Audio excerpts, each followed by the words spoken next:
Assalamualaikum warahmatullahi wabarakatuh. Kembali lagi bersama saya Irma Yenti dengan NIM 1930106021. Nah, untuk kali ini kita akan membahas atau mempelajari materi ekologi hewan tentang dinamika populasi.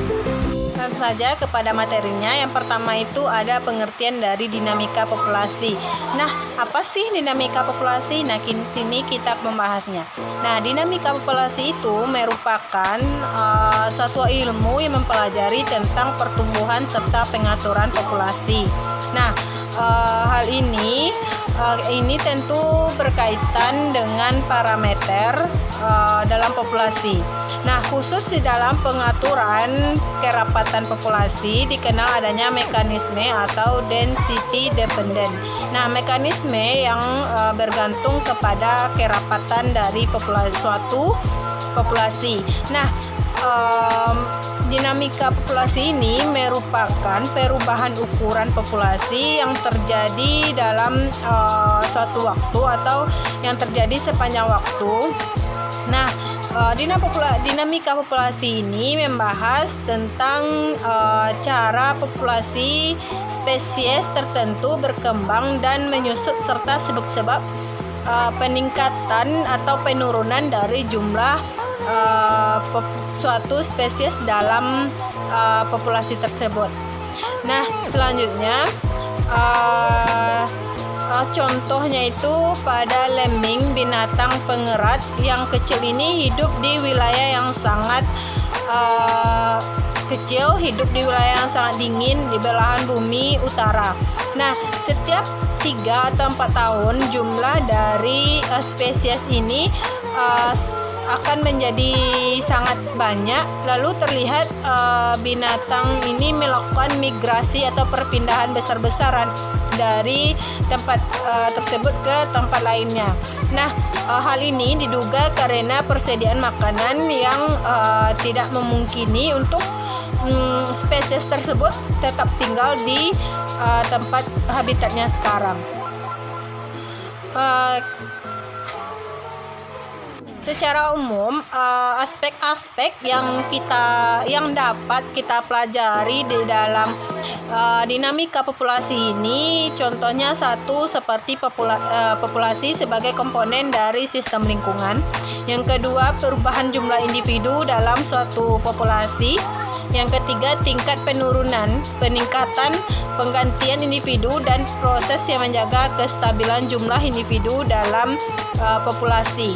Yang keempat adalah faktor-faktor yang berpengaruh terhadap perubahan jumlah individu dalam suatu populasi tersebut. Ada 3 faktor yang dapat mempengaruhi dinamika populasi. Nah, yang pertama itu adalah interaksi dari interaksi predasi atau interaksi antara mangsa dengan predator.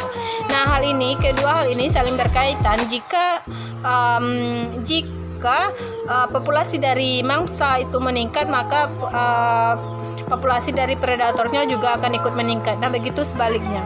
Nah, selanjutnya itu adalah yang mempengaruhi adalah bencana alam. Nah, bencana alam ini ternyata dapat juga mempengaruhi dinamika populasi, yaitu seperti gunung meletus, banjir, dan sebagainya. Contohnya seperti apabila gunung meletus, maka lahar panasnya itu dapat merusak tumbuhan yang menjadi makanan dari hewan herbivora.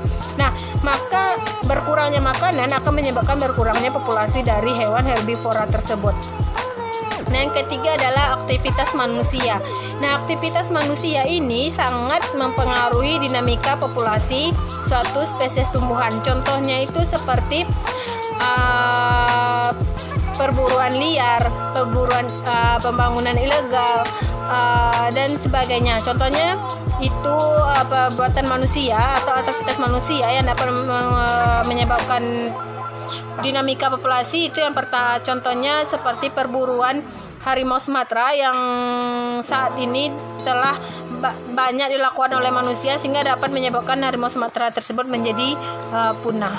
Model dari dinamika populasi ini ada dua, yaitu dinamika spasial dan dinamika musiman. Nah, istilah model ini adalah gambaran atau penyederhanaan dari keadaan-keadaan yang sebenarnya.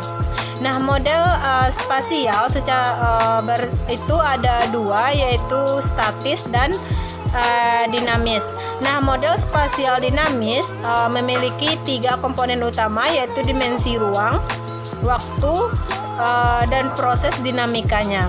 Nah, baik yang terkait dengan proses-proses dalam ilmu kebumian, ekologi, sosiologi maupun ekonomi. Nah, pendekatan yang selalu dipakai dalam spasial dinamis ini adalah seluler automata, sering digunakan untuk aplikasi model spasial dinamik. Nah, baik pemodelan sistem alam maupun sistem manusia, misalnya model dinamik aliran air permukaan di atas tanah dan sebagainya. Nah, beberapa model dari spasial ini menggunakan sistem grid dan sebagian ada yang tidak menggunakan sistem grid. Nah, contoh model dari spasial ini tidak menggunakan sistem grid dan bersifat statis adalah model konsentris dan model sektoral. Nah, selanjutnya modelan spasial dinamis. Data yang digunakan adalah data sebagai input, adalah data spasial yang selalu mengalami perkembangan dan perubahan tergantung pada variabel yang digunakan, bukan variabel yang bersifat konstan atau statis. Ini berdasarkan Krugman tahun 1992. Nah, setiap variabel yang digunakan mempunyai interval tertentu. Setiap variabel juga mempunyai bobot yang nilainya bervariasi. Baiklah, kita sama-sama mengetahui bahwa musim di Indonesia ada 4. Nah, tentu saja musim ini dapat mempengaruhi dinamika populasi. Nah, jika terjadi itu musim kemarau, maka tumbuh-tumbuhan yang memerlukan banyak air tentu akan mengalami penyusutan atau pengurangan dari populasinya. Sedangkan tumbuhan yang hidup di musim kemarau, pada musim kemarau dia akan mengalami peningkatan populasi. Nah, begitu sebaliknya. Itulah materi dinamika populasi kita pada sore hari ini. Saya mohon maaf karena banyak kekurangan atau berisik, karena lagi cuaca jelek, dan saya akhiri dengan wassalamualaikum warahmatullahi wabarakatuh.